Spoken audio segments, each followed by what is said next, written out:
Puji Tuhan, Shalom. Apa kabarnya saudara? Saya percaya kita semua dalam keadaan yang baik. Finally kita bertemu kembali walaupun ibadah online, tapi saya percaya dimanapun Anda berada, dimanapun saudara berada saat ini, Tuhan hadir. Amin. Mari kita siapkan hati kita siapkan diri kita ambil sikap yang benar. Kita akan mulai ibadah kita pagi hari ini di minggu pertama di bulan September. Mari kita satu dalam doa. Kami bersyukur Tuhan, kami mengucap syukur untuk segala kebaikan-Mu, kemurahan-Mu yang Tuhan, yang tidak pernah habis-habisnya dalam hidup kami. Kami percaya Tuhan, apapun keadaan kami hari-hari ini Tuhan, Engkau Tuhan yang tidak akan pernah meninggalkan setiap kami. Engkau baik, Engkau sungguh baik, Engkau sangat baik dalam kehidupan kami Tuhan. Mari Tuhan jamah setiap kami hari-hari ini Tuhan. Mungkin kami dalam keadaan yang tidak baik Tuhan, secara rohani, secara fisik Tuhan. Tapi kami percaya ketika kami datang ke hadirat-Mu Tuhan, ada kesembuhan, ada pemulihan, ada kebebasan Tuhan. Terima kasih Bapa, terima kasih Tuhan Yesus. Mari jamah setiap anak-anak-Mu Tuhan yang menonton streaming hari ini Tuhan, ibadah online hari ini Tuhan. Mari jamah setiap kami Tuhan. Kami siap untuk menyembah-Mu, kami siap untuk memuji-Mu. Hanya di dalam satu nama Tuhan Yesus Kristus. Mari kita sama-sama katakan amin. Boleh kita berikan tepuk tangan yang terbaik buat Tuhan kita. Haleluya. Boleh kita tepuk tangan sama-sama buat Tuhan kita. Kita ingin merayakan kebaikan Tuhan. Karena kita percaya dengan Tuhan kita dapat melakukan segala perkara. Haleluya.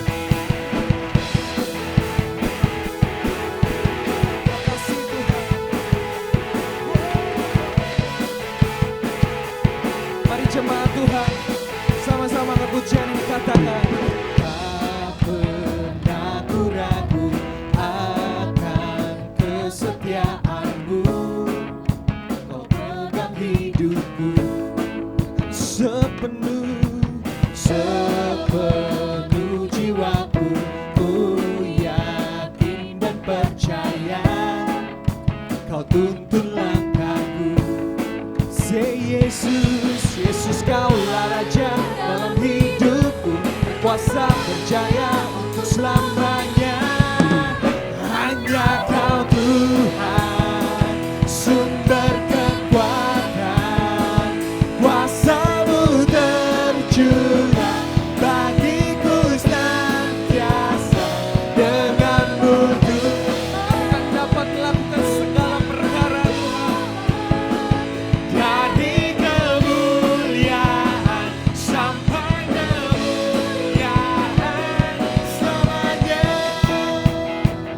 tepuk tangan semuanya. Mari lebih lagi katakan, tak pernah ku ragu akan kesetiaan-Mu. Kau pegang hidupku sepenuh jiwaku Tuhan. Ku yakin dan percaya Kau tuntun langkahku. Say Yesus Kaulah Raja dalam hidupku, berkuasa berjaya untuk selamanya. Hanya Kau Tuhan, sumber kekuatan, kuasa-Mu tercurah bagiku senantiasa. Dengan-Mu kami kan dapat melakukan yes, dari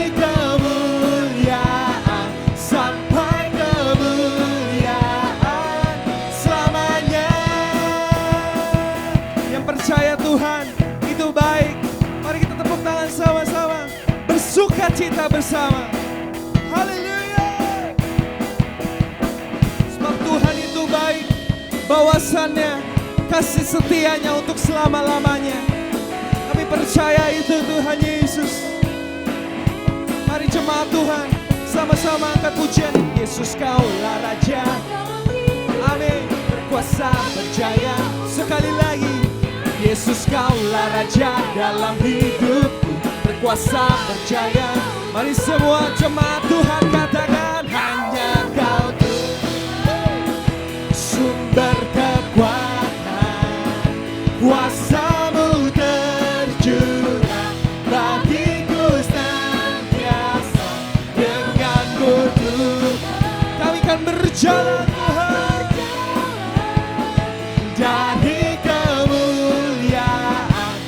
sampai kemuliaan selamanya.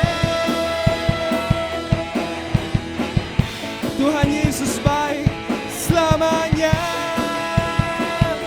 Tuhan Yesus sangat baik dalam hidup kita selamanya.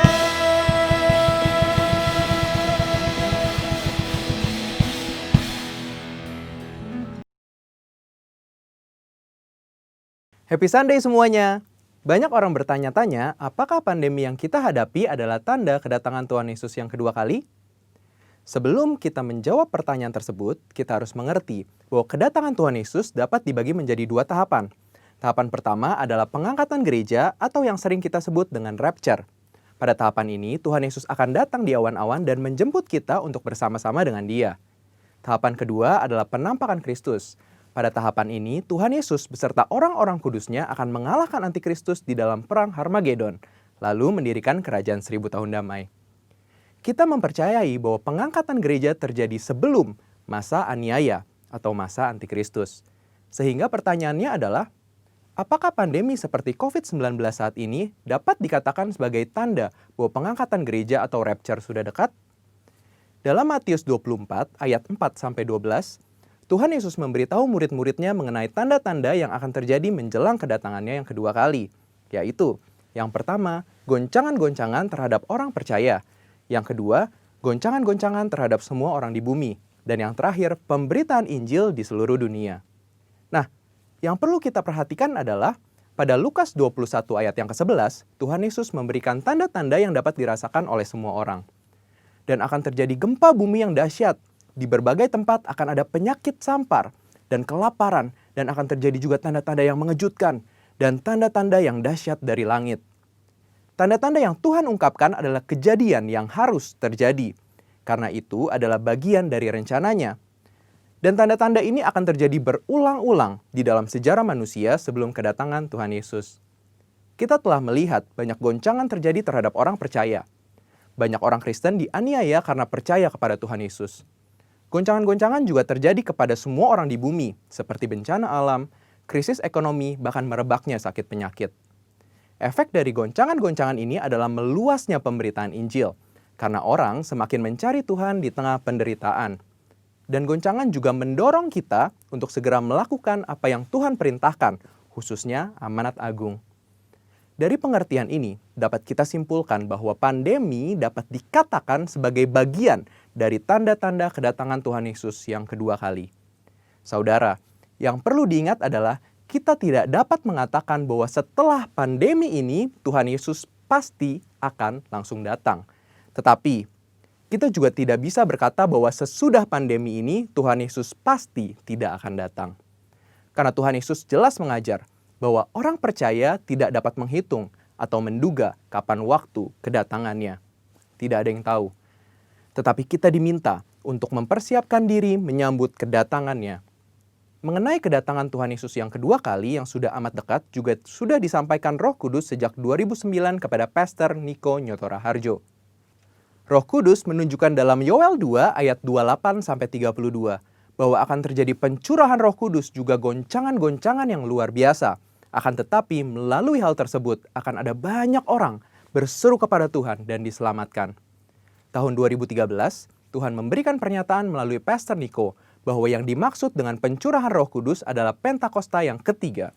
Sejak saat itu, Pentakosta ketiga aktif disebarkan di mana-mana.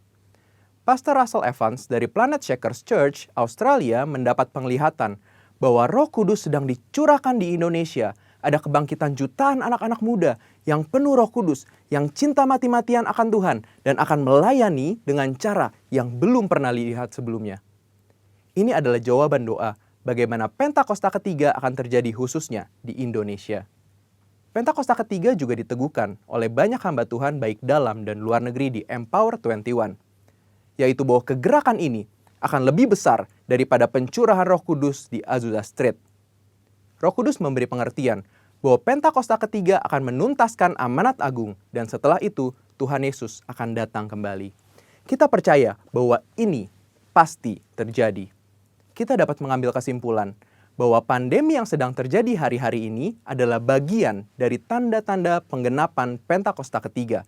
di mana pencurahan Roh Kudus dan goncangan yang terjadi akan mengakibatkan banyak orang berseru kepada Tuhan dan diselamatkan. Artinya, amanat agung Tuhan sedang digenapi. So, setelah kita mengetahui hal tersebut, apakah yang harus kita lakukan untuk menyambut kedatangannya? Ada 4 hal, yaitu yang pertama, hidup berjaga-jaga, artinya hidup kudus di hadapan Tuhan dan di hadapan manusia. Yang kedua, hidup siap sedia, artinya siap menyambut kedatangan Tuhan Yesus, kapan saja. Yang ketiga, hidup setia, melakukan perintah Tuhan, artinya melakukan amanat agung Tuhan Yesus dengan Pentakosta yang ketiga. Dan yang terakhir, hidup intim dengan Tuhan, artinya banyak membaca, merenungkan, melakukan firman Tuhan, banyak memuji, menyembah Tuhan, dan banyak berdoa berbahasa roh.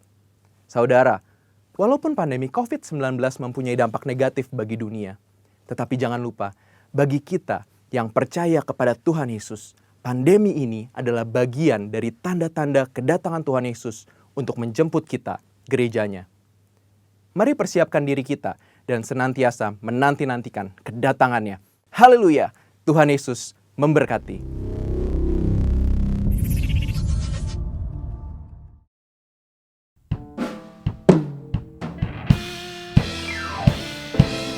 Terima kasih Tuhan. Kami percaya Engkau yang memberikan kami kemenangan demi kemenangan Tuhan.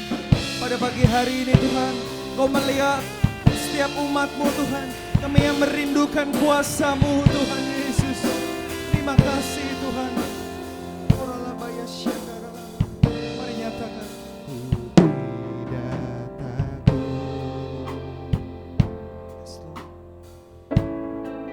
Sebab Kau besertaku,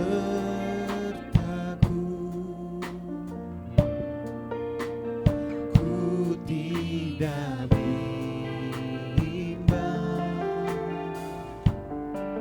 sebab Engkau Allahku, Engkau meneguhkanku.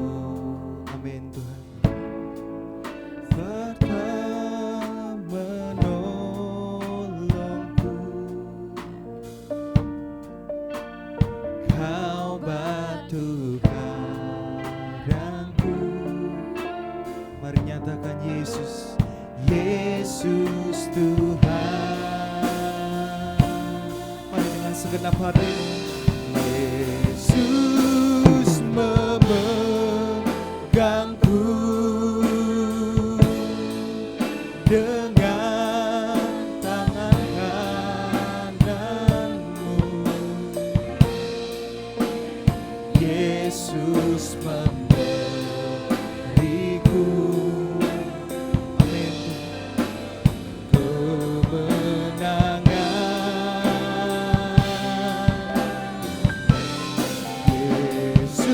Yesus memegangku dengan tangan kananmu. Yesus memberiku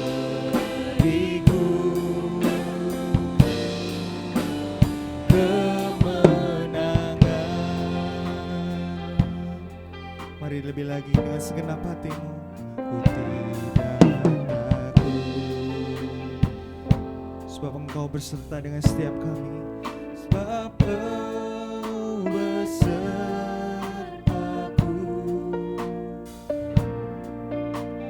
ku tidak bimbang, sebab Engkau Allahku.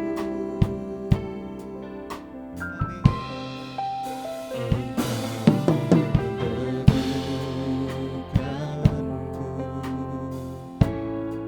Serta menolongku,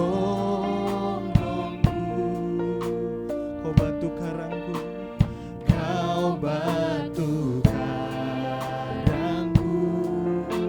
Mari sebut namanya, Yesus Tuhan.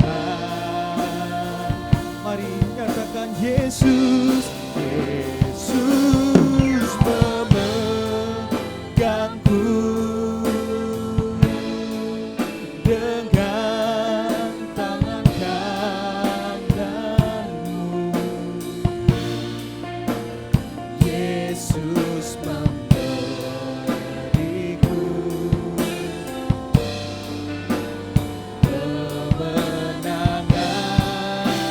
Yesus memegangku,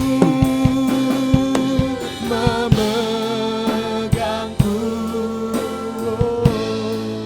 dengan tangan kananmu. Katakan Yesus memberiku kemenangan Tuhan, kemenangan. Mari lebih lagi nyatakan Yesus, Yesus memegangku. Ini doa kami pagi ini Tuhan, dengan tangan kananku. Yes, Yesus memberiku kemenangan. Yesus memegangku, memegangku dengan tangan kananmu. Yesus memberiku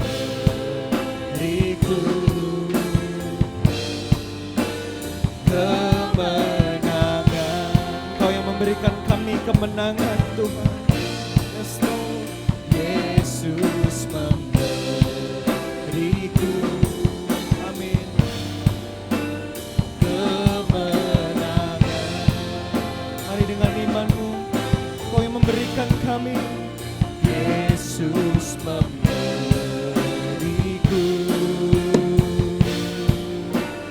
kemenangan. Mari Kau yang merindukan Tuhan, mari sembah Dia. Oh, Kau yang memberikan kami kemenangan Tuhan. Haleluya, haleluya.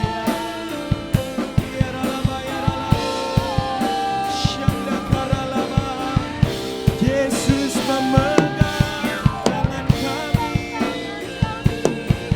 Kau yang memegang kami, Engkau yang memulihkan kami.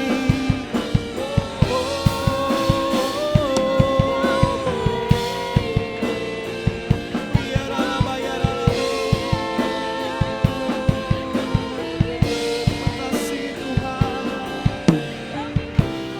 ku agungkan Yesus Raja. Dia berkuasa dan layak disembah. Mari angkat suaramu jemaat Tuhan. Ku agungkan Yesus Raja. Yesus Raja. Katakan Dia berkuasa. Berkuasa dan layak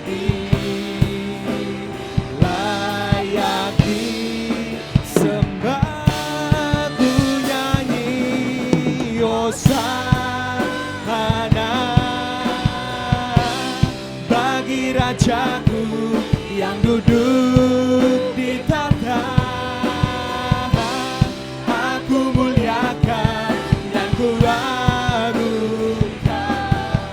Kau layak. Mari lebih lagi jemaat Tuhan, ku nyanyi Hosana Tuhan, ku nyanyi Hosana bagi Rajaku yang duduk di tahta. Aku muliakan dan ku agungkan, Kau layak disembah. Kau layak disembah Tuhan, Kau layak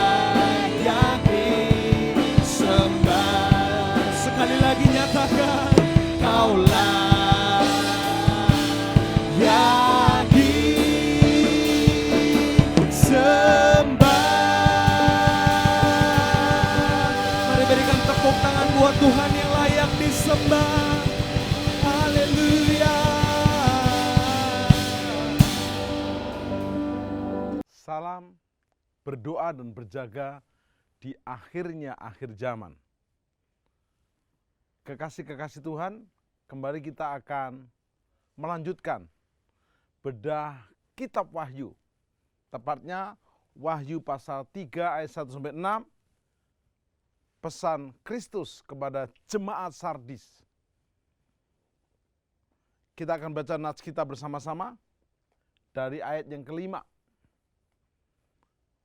Barang siapa menang, ia akan dikenakan pakaian putih yang demikian.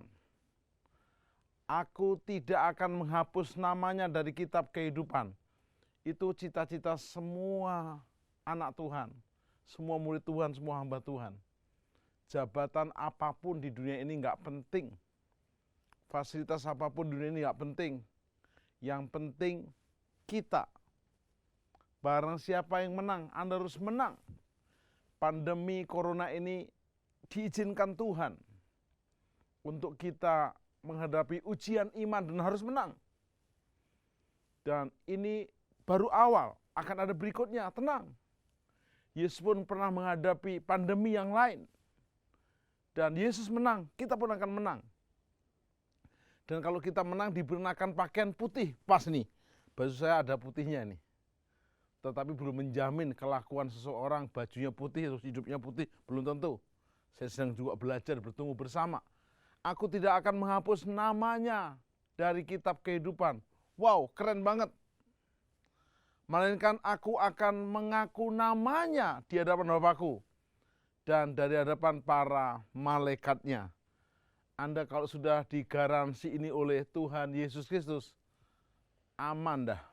Bapak Ibu Saudara,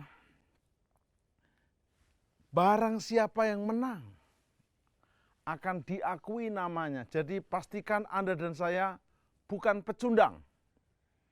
Tetapi kita harus yakin kau hadir di sini, kurasakan kuasa yang tak terbatas.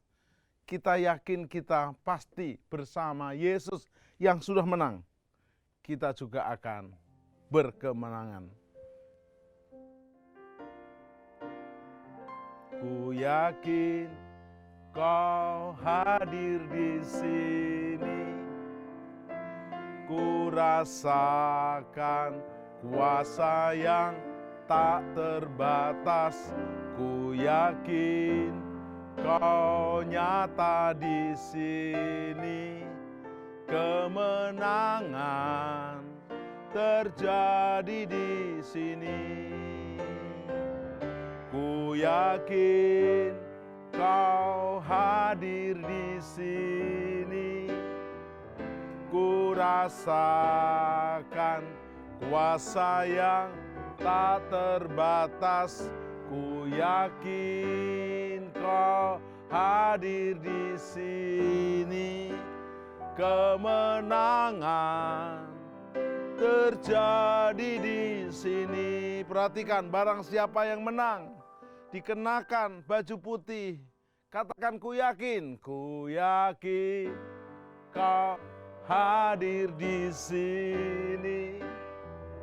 Ku rasakan kuasa yang tak terbatas. Ku yakin kau nyata di sini. Kemenangan terjadi di sini. Kelepasan terjadi di sini. Katakan kemenangan. Kemenangan terjadi di sini. Yes. Kita akan lihat identitas Yesus dalam jemaat di Sardis. Kepada jemaat yang berbeda, Yesus menyatakan diri yang berbeda tentang identitasnya. Ini pewahyuan Tuhan Yesus kepada jemaatnya yang berbeda-beda. Ini menentukan pertumbuhan iman setiap jemaat. Dia yang memiliki ketujuh roh Allah dan ketujuh bintang. Wow, Wahyu 3 ayat 1 dibuka dengan dia yang memiliki ketujuh roh, berarti roh Allah yang sempurna, dan ketujuh bintang, yaitu kemuliaan. Apa yang menarik di sini adalah Anda jangan main-main. Hidup ini bukan untuk dimain-mainkan. Jangan sesat, apa yang kau tabur kau akan tuai. Dalam hal ini saya mau jujur saudara, ini bukan akhir zaman, ini akhirnya akhir zaman. Hati-hati, oh masih lama Tuhan datang, tandanya belum semua dinyatakan. Memang belum semua, tapi sudah lebih banyak tanda dan lebih nyata. Jangan lalu Anda dinina bobokkan. Dengan masih lama, Anda nyantai, Anda berlambat-lambat, Anda akan menyesal seumur hidupmu. Pastikan Anda berjuang, menjadi pejuang bukan pecundang. Anda harus menang. Kita akan bongkar bersama arti sardis. Ingat, sardis bukan sadis. Agak mirip tapi beda arti. Sardis artinya lagu sukacita atau yang tersisa. Ini adalah pilihan Anda. Anda memilih menjadi lagu sukacita, hidupmu penuh dengan sukacita, atau hidupmu menjadi yang tersisa. Kesempatan kita untuk menjadi sardis dalam arti yang positif, yaitu menjadi lagu sukacitanya Tuhan, belum terlambat. Kita naikkan pujian ini. Yes.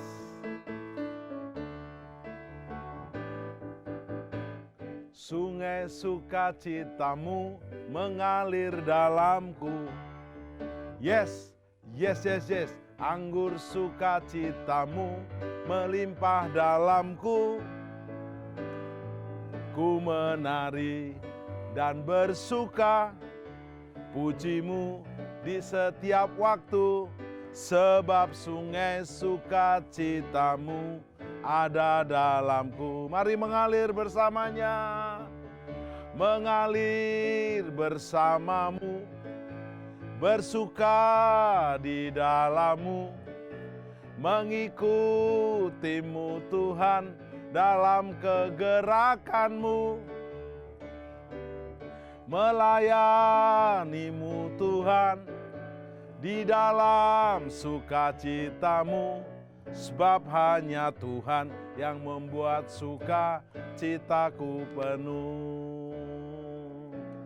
Sebab hanya Tuhan yang membuat sukacitaku penuh. Yes. Atau yang tersisa. Tetap ini agak negatif, tapi juga dijadikan positif karena bersama Yesus. Lagu sukacita bersama Yesus. Bahkan kalau toh tetap jadi yang tersisa, kita tidak dihabiskan kalau kita tetap balik kepada Yesus. Sardis, gambar kotanya seperti ini, ada di lereng bukit, ada reruntuhan daripada di kota Sardis. Sardis juga disebut benteng raksasa yang mengawasi lembah Hermus. Karena letak geografisnya dikelilingi gunung tinggi, sehingga sulit diserang oleh musuh. Kekayaan kota Sardis adalah dimulai sejak tahun 700 sebelum Masehi. Kota ini menjadi kota pedagang yang aktif dan sangat kaya. Apa yang menarik? Kota ini semacam kota yang hidup. Sardis adalah ibu kota kerajaan Lydia kuno yang menguasai Yunani dan sekitarnya. Karena letak kota ini di atas gunung, yang terjadi maka sering dijadikan tempat pertemuan para raja, pejabat militer, dan juga para pedagang. Meski kota ini dibangun agar menjadi tempat yang aman, di tepi bukit terjal di atas lembah Hermus yang luas, tetapi 2 kali kota ini jatuh ke tangan musuh. Tentunya karena memang ada yang mencoba untuk menguasainya dan mengalahkannya. Dan mereka kurang untuk berjaga dan waspada. Musuh datang pada malam hari. di saat tidak ada yang berjaga. Hari-hari ini, ingat salam yang saya sampaikan dalam membongkar dan membedah kitab Wahyu ini, berdoa dan berjaga setiap saat. Akhir zaman itu hari-hari ini. Setiap hari adalah akhir zaman. Bahkan akhir zaman dimulai sejak abad pertama, waktu Yesus berkata di Matius 24, sesungguhnya, ini kira-kira tahun 34 Masehi, sesungguhnya bangunan bait suci ini tidak akan lagi terbangun, bahkan akan runtuh. Dan tahun 70 runtuh oleh Jenderal Titus dari Roma. Ini mulailah awal dari akhir zaman. Apa yang menarik? Fakta sejarah kota Sardis. Raja yang terkenal dari Sardis adalah Raja Kroesus yang sangat kaya raya.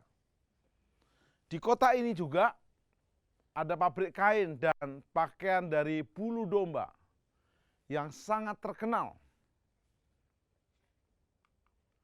Apa yang menjadi hal penting?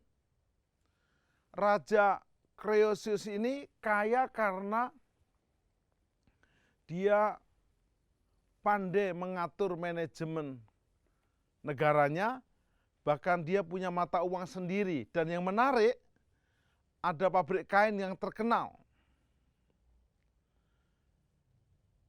Mata uang Raja Kroesus sangat terkenal. Dikatakan bentuk uang logamnya bangsa Lydia sangat menarik sejak zaman sebelum Masehi, keren banget. Tapi apa yang terjadi? Yang ketiga, Sardis sangat terkenal akan emasnya karena sungai Pactolus yang mengalir melalui kota Sardis, pasirnya mengandung emas yang berlimpah ruah. Wow, kalau zaman hari ini pasti kita semua pindah ke sana. Cuma dicek apakah ada pandemi corona di sana. Kalau ada sama aja. Kekasih-kekasih Tuhan yang sedang berdoa dan berjaga di akhir zaman. Kita akan melihat itu kehebatan Sardis. Tapi kita bongkar coba. Sardis jemaat yang hidup tapi mati. Sehingga dalam Alkitab bahasa Inggris, Bible, ditulis The Dead Church, gereja yang mati. Apa artinya punya banyak emas, punya kota yang kuat, bentengnya oke, tapi Tuhan bilang mati lu. Kenapa demikian? Ternyata kondisi dan situasi jemaat Sardis tidak sesuai dengan realita dalam bergereja. Gereja itu adalah orang percaya yang dipanggil keluar. Dikatakan di 1 Petrus 2:9, kamulah bangsa yang terpilih. Perhatikan baik-baik. Bapak Ibu Saudara, kita akan nyanyikan pujian ini. Kamulah bangsa yang terpilih, imamat yang rajani, bangsa yang kudus. Supaya kita ingat bahwa gereja bukan sekedar kumpul. Gereja bukan sekedar ibadah. Gereja adalah umat pilihan Allah. Kamulah bangsa yang terpilih, imamat rajani, bangsa yang kudus, umat kepunyaan Allah untuk memberitakan perbuatannya yang memanggil engkau dari gelap pada terangnya yang ajaib. Gereja kondisinya harus dari gelap ke terang yang ajaib. Jangan dari gelap ke terang, gelap lagi, terang lagi. Namanya lapter, pas kiamat, pas gelap. Gelap semuanya. Reputasi jemaat Sardis tidak sesuai dengan realita dalam gereja. Aku tahu segala pekerjaanmu, kata Yesus Kristus Tuhan. Engkau dikatakan hidup padahal engkau mati. Waduh, kalau sampai kayak begini, selesai sudah. Kata engkau dikatakan hidup menunjukkan bahwa penilaian positif ini tidak berasal dari jemaat Sardis. tapi dari Tuhan Yesus. Mari hari-hari ini kalau sudah Kristus mengingatkan, kita harus segera bertobat, berespon yang benar. Orang lain mungkin dulu mengenal mereka karena kelebihan dan kebaikan. Tapi pada suatu kondisi sikon, sadis kehilangan motivasi mula-mula dalam hidup bergereja dan melayani. Dengan kata lain, mereka melakukan banyak kegiatan pelayanan ini dan itu. Banyak panitia ini dan itu. Tetapi sesungguhnya hidup kerohanian mereka jauh terpisah dari Tuhan. Engkau hidup tapi engkau mati sia-sia. Yang kedua, semua pekerjaan jemaat Sardis tidak ada yang sempurna. Ingat, memang kita bukan sempurna, tapi kita menuju sempurna. Pujian ini berkata, Wahyu 3:2b berkata begini, sebab tidak satu pun dari pekerjaanmu aku dapati sempurna di hadapan Allahku. Filipi 2:5, hendaklah kamu dalam hidupmu bersama menaruh pikiran dan perasaan seperti Kristus. Ku mau sepertimu Yesus, disempurnakan selalu dalam segenap jalanku, memuliakan namamu. Bagaikan bejana siap dibentuk. Jadi proses itu dibentuk. Demikian hidupku di tanganmu, dengan urapan kuasa rohmu, ku dibaharui selalu. Jadikan ku alat dalam rumahmu, demikian hidupku di tanganmu. Bentuklah turut kehendakmu, pakailah sesuai rencanamu. Ku mau sepertimu Yesus, disempurnakan selalu dalam segenap jalanku, memuliakan namamu. Hendaklah kamu punya pikiran dan perasaan seperti Kristus. Apa itu? Pikiran itu adalah firman Tuhan. Penuhi pikiranmu dengan firman Tuhan.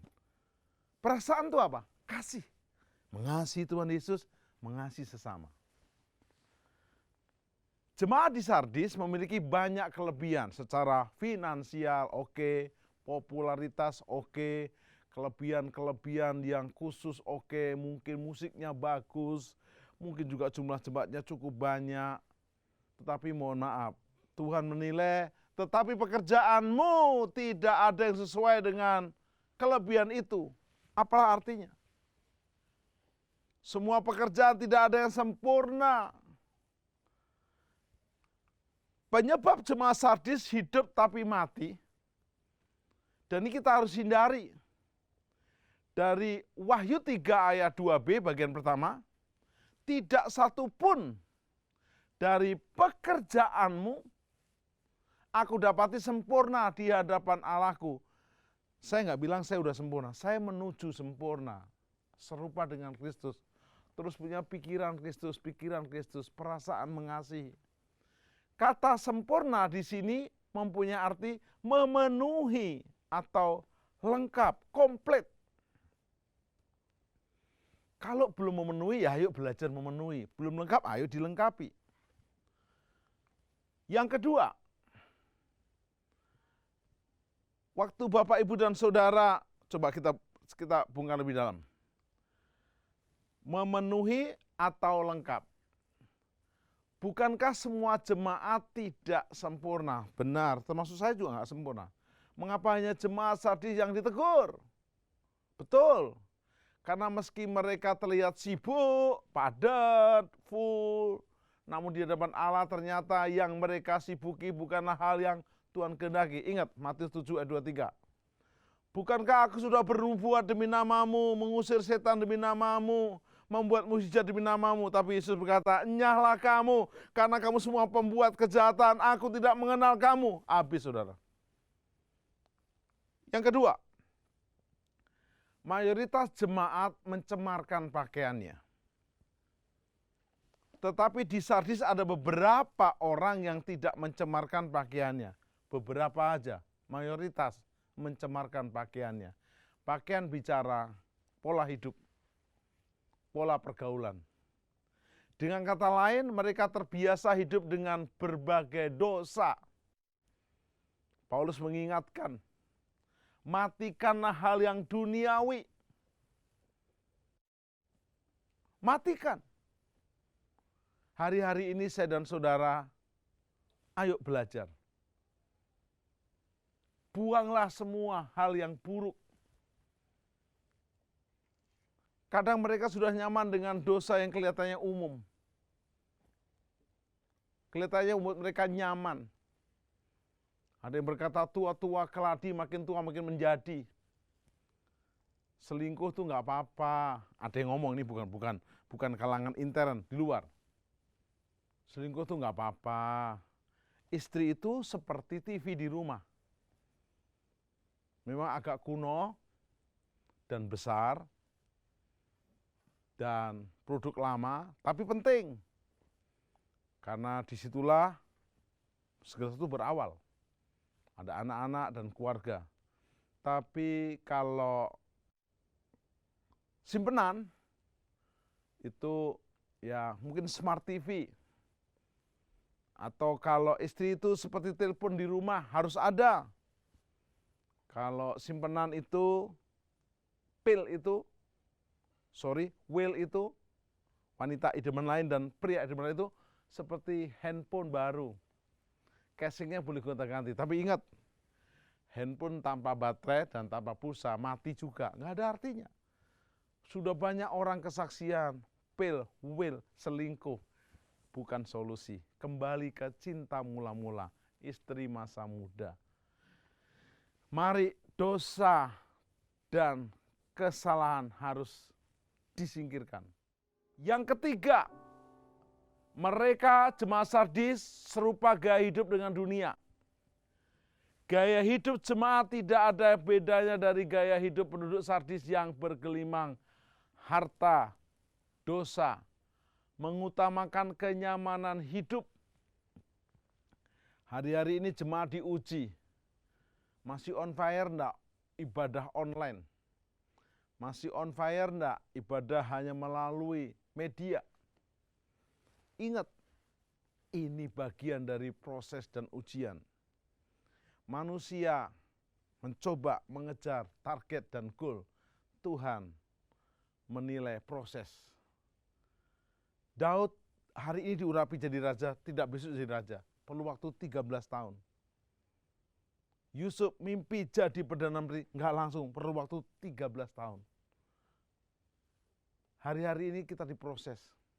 Karena sudah hidup mapan, nyaman, selamat, sejahtera, mereka lupa untuk bersikap waspada terhadap musuh, baik jasmani dan rohani. Dikatakan, hendaklah kamu berjaga-jaga.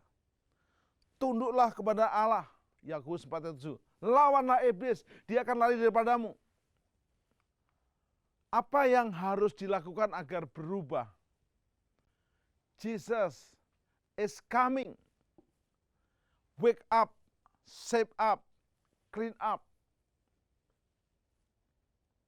Yang pertama, mereka harus bangun. Bangunlah. Dan kuatkanlah apa yang masih tinggal, yang sudah hampir mati. Wahyu 3:2a. Kata bangunlah dalam teks Yunani berarti waspadalah, berjagalah.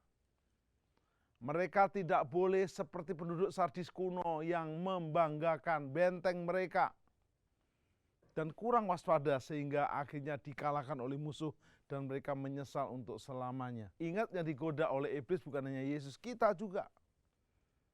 Godaan-godaan ditawarkan, tapi kita harus bertahan, memakai firman untuk bertahan. Yang kedua, merespon firman dengan benar.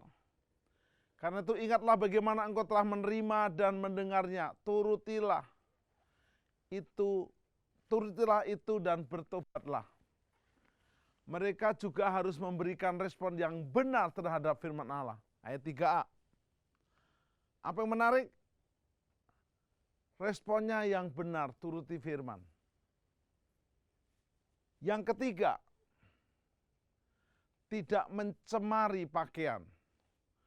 Tetapi di Sardis ada beberapa orang yang tidak mencemarkan pakaiannya. Ini perlu dicontoh. Kita berpakaian putih. Berpakaian yang kudus. Saya bersyukur pas ayat ini saya pakai baju putih, lumayan lah. Tapi semoga bukan hanya baju saya putih, hati saya juga putih karena diputihkan oleh darah Yesus. Ingat, belum terlambat. Walaupun dosamu merah seperti kimisi, merah seperti kusumba, bisa disucikan putih seperti salju. Waktu engkau bertobat, engkau menjadikan Yesus juru selamat dan Tuhan. Wahyu 3 ayat 5 berkata, barang siapa menang, ia akan dikenakan pakaian putih yang demikian. Aku tidak menghapus namanya dari kitab kehidupan, melainkan aku akan mengaku namanya di hadapan Bapakku dan di hadapan para malaikatnya. Bukan dengan barang fana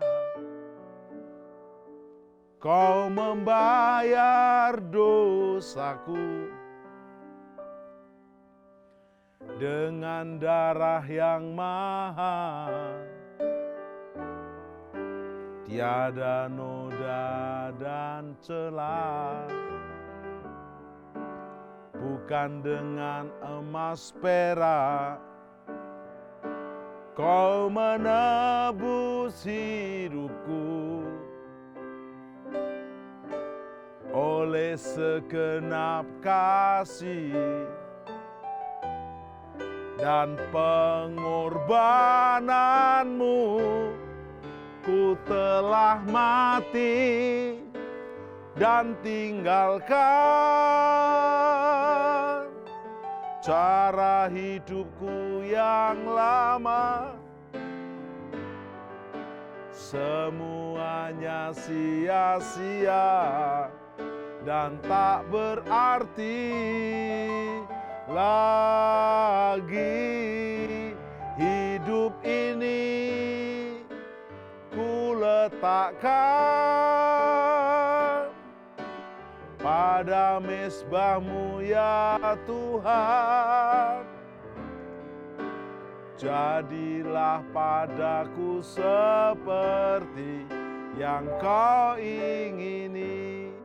Biarlah pujian ini menjadi rema buat kami. Jadilah padaku, bukan seperti yang ku ingini, tetapi seperti yang Tuhan ingini. Kalau ada di antara kami yang jadi anak terhilang, tersesat di luar jalan Tuhan, biarlah mau sadar dan bertobat. Ikuti saya berdoa. Bapa di surga, saya orang berdosa, saya anak yang terhilang, anak yang tersesat, mau kembali ke Bapa. Ampuni dosaku, aku siap menjadikan Yesus juru selamat dan Tuhanku. Seperti Kisah Rasul 16 ayat 1, aku dan seisi rumahku diselamatkan. Mengiring Yesus seumur hidupku dan selama-lamanya. Makasih Allah Bapa, Tuhan Yesus dan Roh Kudus, dalam nama Yesus. Amin. Salam berdoa dan berjaga.